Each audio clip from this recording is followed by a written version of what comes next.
Les défaillances sont tellement nombreuses qu'on ne sait pas par quel bout commencer. Et pourtant, il faut circonscrire la question. Les institutions politico-juridiques sont essentielles dans la vie d'une nation.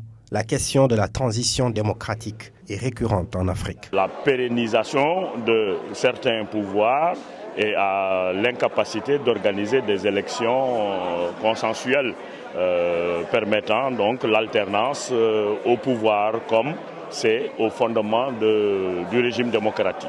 Cette démocratie a une exigence, celle de veiller et de contrôler l'action de l'exécutif, mais sa mise en œuvre rencontre beaucoup d'obstacles. Je constate que, par exemple, le Parlement sénégalais a un régime longtemps parlementaire dans le fonctionnement, il y a toujours une majorité.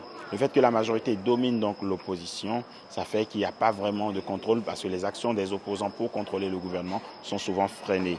Le 4e colloque du LARCES, dans ses recommandations, évoque la question de l'inadéquation des textes aux réalités socioculturelles.